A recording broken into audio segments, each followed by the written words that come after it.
Hello everyone, welcome back to our channel. আমি সুজাতা অনেক অনেক ভালোবাসা নিয়ে আজকের ব্লগটা শুরু করলাম। আশা করছি তোমরা সবাই খুব ভালো আছো। সকালবেলা মায়ের মন্দিরে মাকে দর্শন করিয়ে তোমাদের আজকে ব্লগটা শুরু করলাম। সকাল সকাল আমার মেয়েকে স্কুলে পাঠিয়ে দিয়ে আমি টার্গেট করে রেখেছিলাম রাতেই, যে চিন্তাভাবনা করে রেখেছিলাম যে কী আমি কাজ করব আজকে।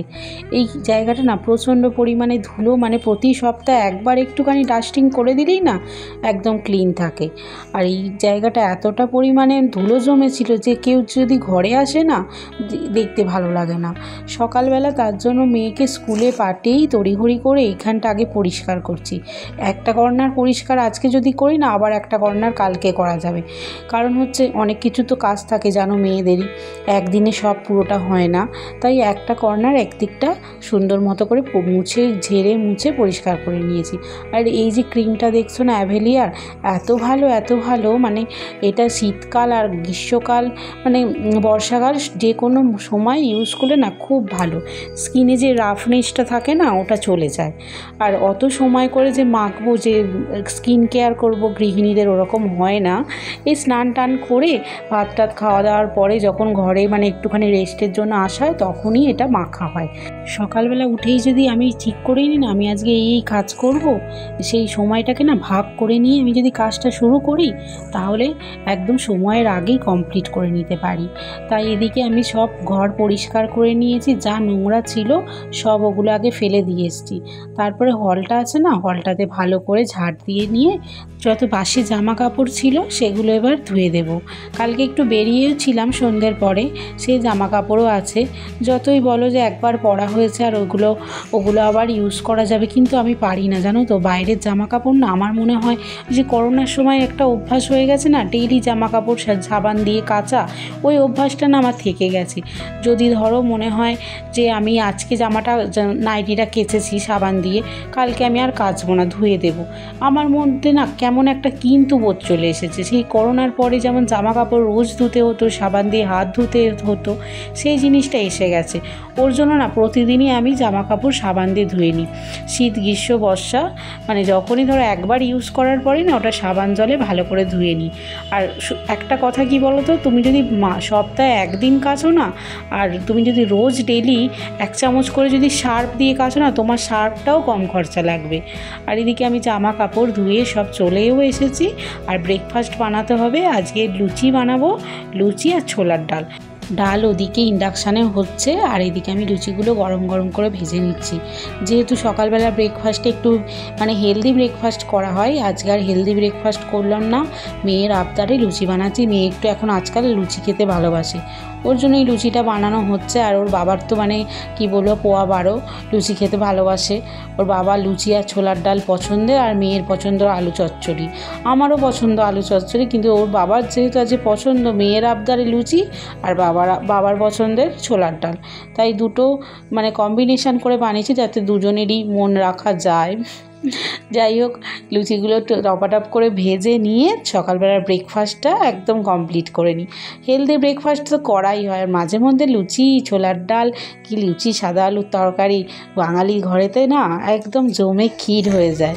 আর একদিন তো মানে অনিয়ম তো করাই যায় বলো, তার পরের দিন না হয় সিদ্ধ ভাত খাওয়া যাবে।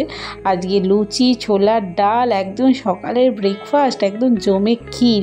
তো তোমরা যদি এরকমভাবে লুচি ছোলার ডাল কে ভালোবাসো বলো। কিন্তু অনেকের জানো তো এখন না অনেক সমস্যা এই লুচি খাওয়া নিয়ে, কিন্তু সমস্যা থাকলে হবে, খেতে তো হবে। আমারই নিজেরই সমস্যা, একটুখানি খাওয়ার অনিয়ম হলেই না মানে গ্যাসের সমস্যা হবে, রাতের দিকে না সারা রাত ঘুমাতে পারবো না, পেটে যন্ত্রণা হবে, তখন আমাকে মানে বমি পেটে লাগা এরকম একটা ব্যাপার চলে আসে। নিজে থেকে না আমি অনেক কিছু মানে না খাওয়ার চিন্তা ভাবনা করি, অনেক কিছু মেপে খাওয়া দাওয়া করি, কিন্তু সেগুলো তো আর মানে পুরুষ মানুষদের করে দেওয়া যাবে না, ওদেরকে একটু ভালো মন্দ তো খেতে দিতেই হবে, কারণ ভোজনেই তো সব কিছু বলো। কথা বলতে বলতে ব্রেকফাস্টটা বানানো হয়ে গেল, আর ওর বাবাকে দিয়ে দিলাম। তারপর আমি রান্নায় চলে এসেছি। সব তো পরিষ্কার হয়ে গেছে। এগুলো কি পাতা বলো তো, তোমরা বলতে পারবে কি পাতা? আজকে না এই পাতাগুলো অনেক এনেছে, কিছুটা আবার ফ্রিজেও রেখে দিয়েছি।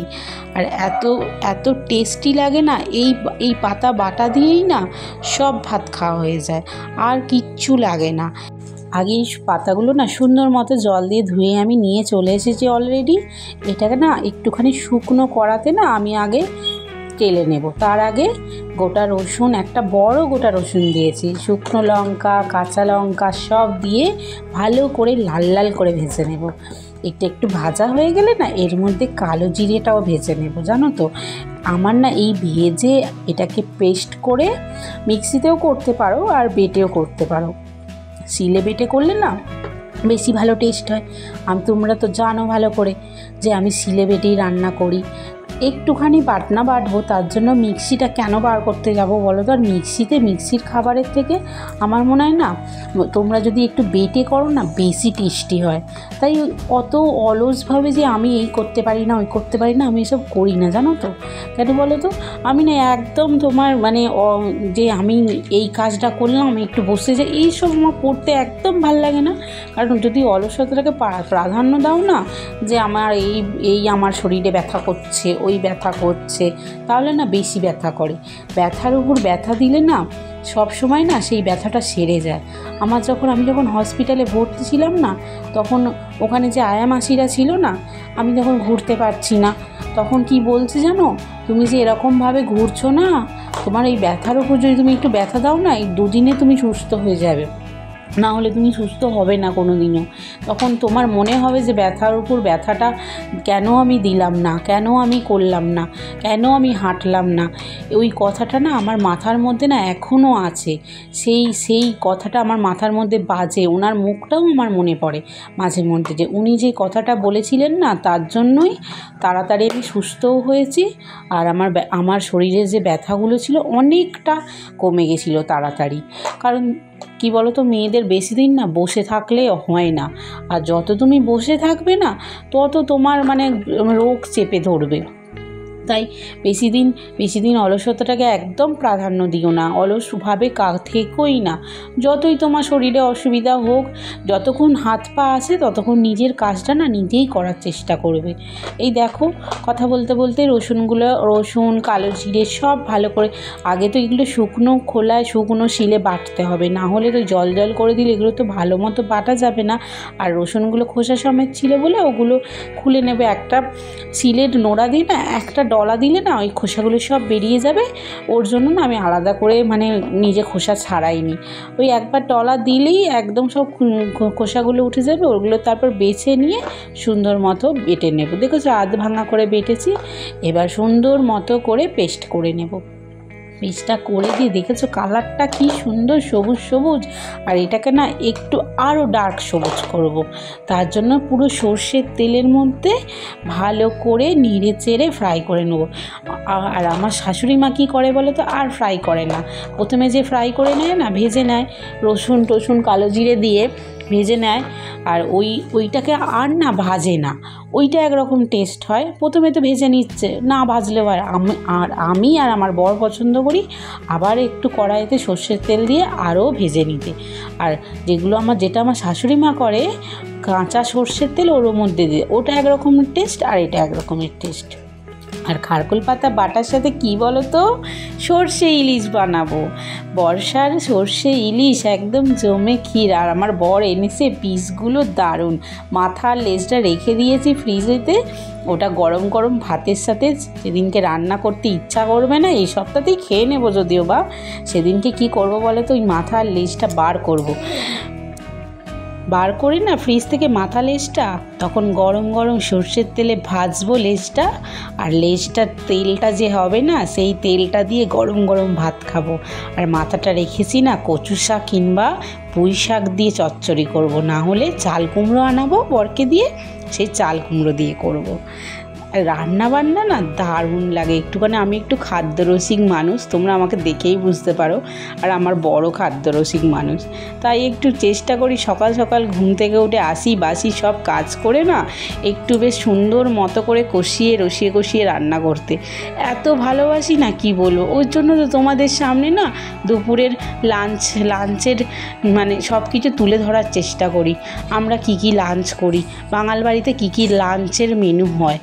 আর এই দেখেছো কাঁচা ইলিশগুলো নুন হলুদ আর শুকনো লঙ্কা মাখানো, তেল মাখানো কাঁচা ইলিশগুলো একদম মানে এই সর্ষে পোস্ত বাটার মধ্যে দিয়ে দিলাম। দিয়ে এই সর্ষে ইলিশটা না দারুণ লাগে। পোস্ত নাও দিতে পারো, আমি একটু দিয়েছি, পোস্ত দিলে একটু বেশি টেস্টি হয় ওর জন্য দিয়েছি। এর মধ্যে দইও দেওয়া যায়, পরের বারে ভেবেছি একটু দই ইলিশ করব। আজকে ঘরে দই ছিল না, যা ছিল তাই দিয়ে জমে কি ইলিশ মাছ যেমন রান্না করবে তেমনই। আমরা পেঁয়াজ রসুন দিয়ে আমরা খাই না, আমরা তো জানো বাঙালি মানুষ, আর হিন্দু ধর্মের লোকেরা না একটু পেঁয়াজ রসুন দিয়ে ইলিশ মাছ খায় না।